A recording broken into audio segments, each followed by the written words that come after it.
Assalamualaikum warahmatullahi wabarakatuh. Bismillahirrahmanirrahim. Hari ini saya akan membahas materi statistika.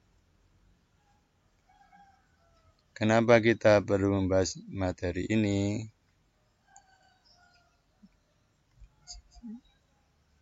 Saya perlihatkan dulu dengan fenomena keterlambatan siswa yang datang ke sekolah. Untuk menyelesaikan permasalahan keterlambatan sekolah, maka perlu diadakan satu penelitian. Mungkin salah satu alasannya adalah jarak rumah ke sekolah jauh.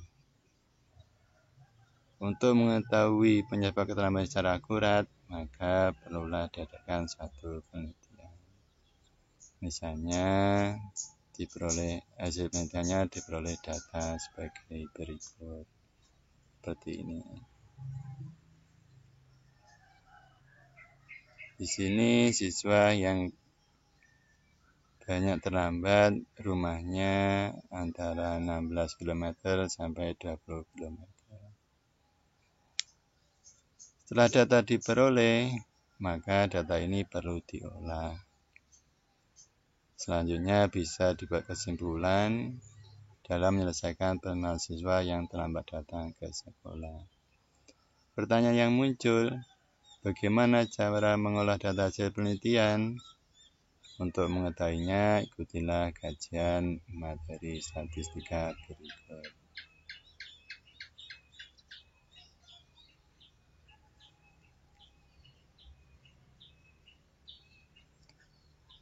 Pada sesi ini, sesi yang pertama, saya hanya akan membahas tentang penyajian data ke dalam distribusi frekuensi dan penyajian data berupa grafik. Untuk ukuran pemusatan data, ukuran letak data, ukuran penyimpanan data dilanjutkan pada sesi berikutnya. Pertama yang perlu siswa ketahui adalah pembagian data. Ada data tunggal, ada data berkelompok. Data tunggal contohnya seperti ini. Untuk yang data kelompok, data seperti ini yang bentuknya dalam tabel.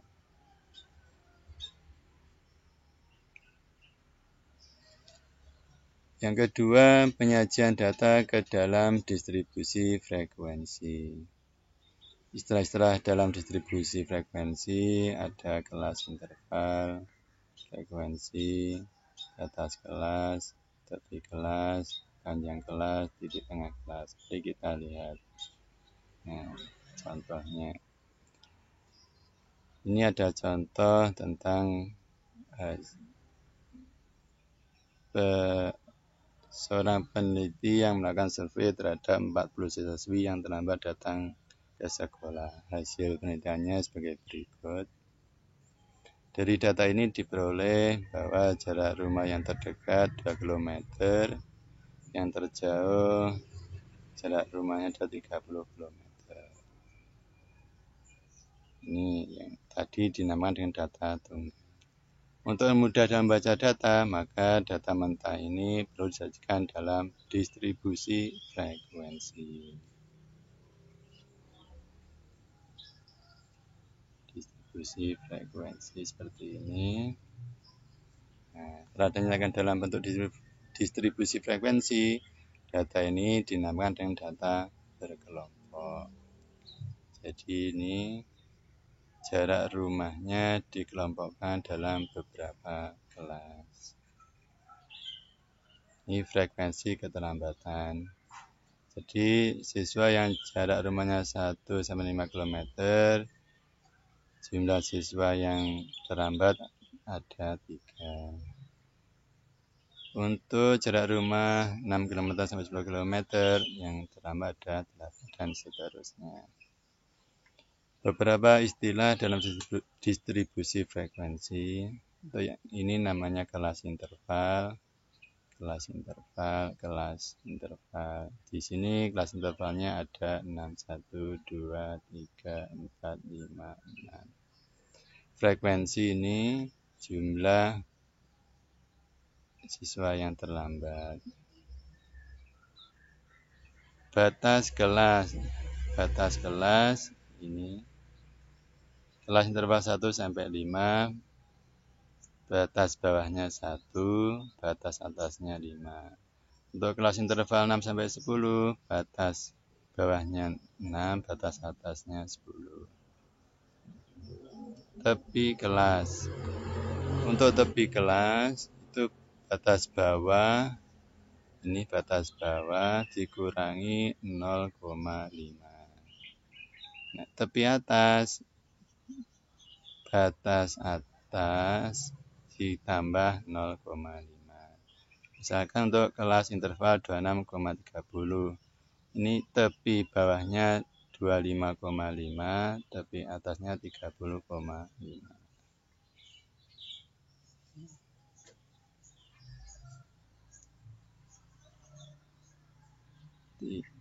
Terus untuk panjang kelas tepi atas dikurangi tepi bawah. Tepi atas dikurangi tepi bawah. Panjang kelasnya ada 5. Titik tengah kelas, misalkan ini kelas interval 1 sampai 5. Itu batas bawah ditambah batas atas dibagi 2, ketemu 3. Untuk lengkapnya bisa dilihat pada tabel berikut. Sini ini batas bawah 1, batas atasnya 5, tapi bawahnya batas bawah dikurangi 0,5 ini, tapi atasnya batas atasnya ditambah 0,5, titik tengahnya 1 tambah 5, 6 bagi 2, 3, frekuensinya ada, dan seterusnya begitu. Ini distribusi frekuensi.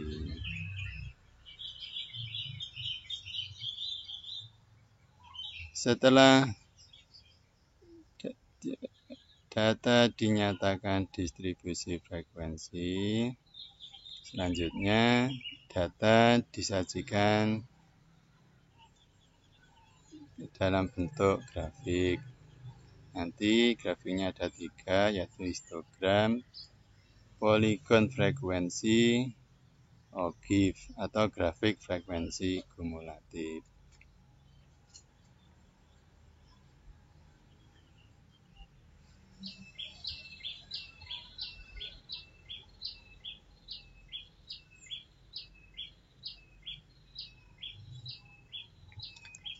Penyajian data berupa grafik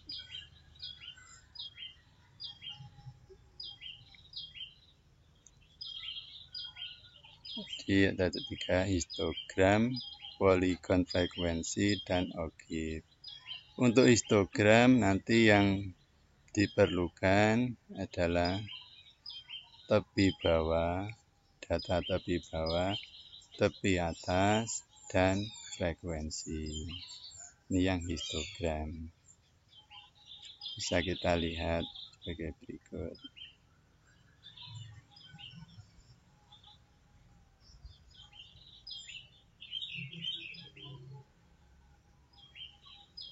Nah, seperti ini.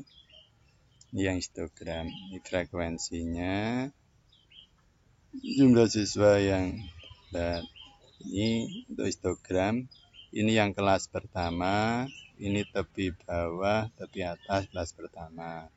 Dan di sini ini kelas interval yang kedua. Ini jumlah frekuensinya 8.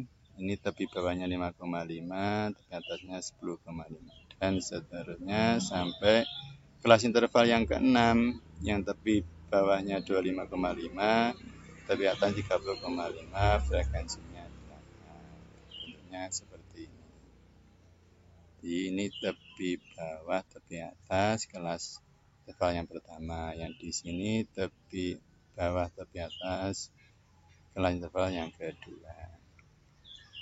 Terus untuk selanjutnya grafik poligon frekuensi.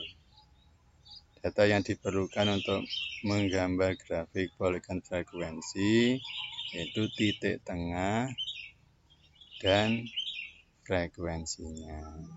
Mari kita lihat grafiknya.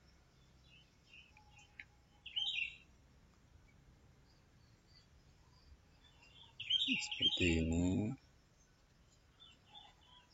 Nah, poligon frekuensi. Ini titik tengah. Kelas interval yang pertama, titik tengahnya 3. 3 ini diperoleh dari batas bawah ditambah batas atas dibagi 2. Frekuensinya 3.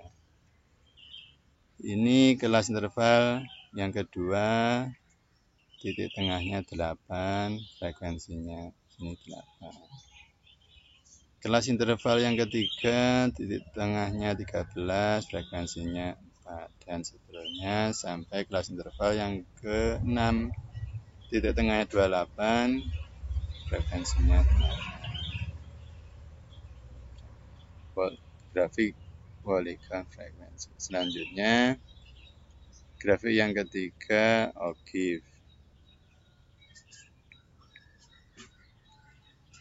Untuk OGIF, data yang diperlukan yaitu tepi atas dan frekuensi kumulatif. Cara memperoleh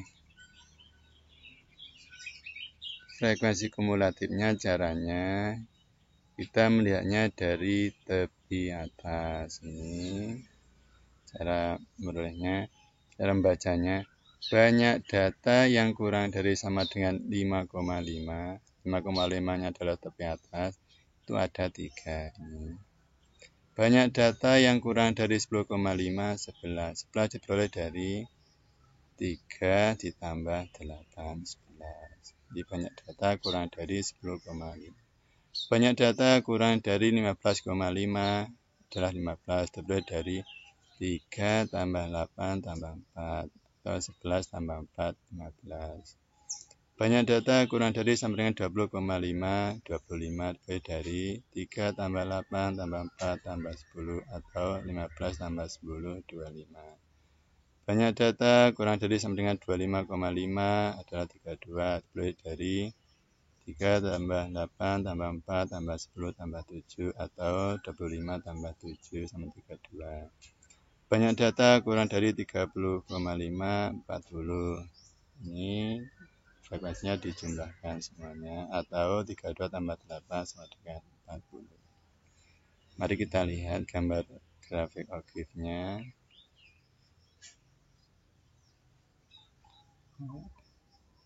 Bentuknya seperti ini.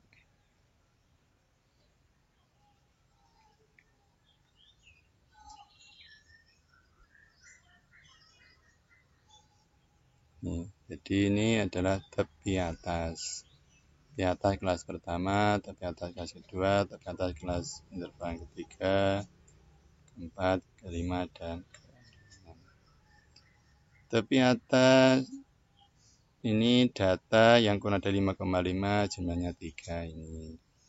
Data yang kurang dari 10,5, jumlahnya 11. Banyak data yang kurang dari 15,5, jumlahnya 11. Dan seterusnya sampai kelas yang ke-6. Banyak data yang kurang dari 30,5, jumlahnya adalah 40. Sini kita hubungkan. Yang grafik ini namanya OGIF. Selanjutnya, siswa bisa berlatih bisa membuat grafik, bisa menyajikan data dalam bentuk grafik, histogram, polygon frekuensi, atau logit. Bisa ini untuk berarti ini datanya perlu dinyatakan dulu dalam bentuk distribusi frekuensi.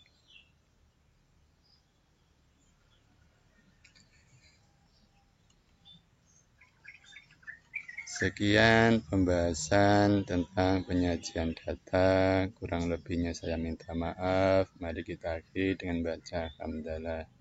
Alhamdulillahirabbil alamin. Wassalamualaikum warahmatullahi wabarakatuh.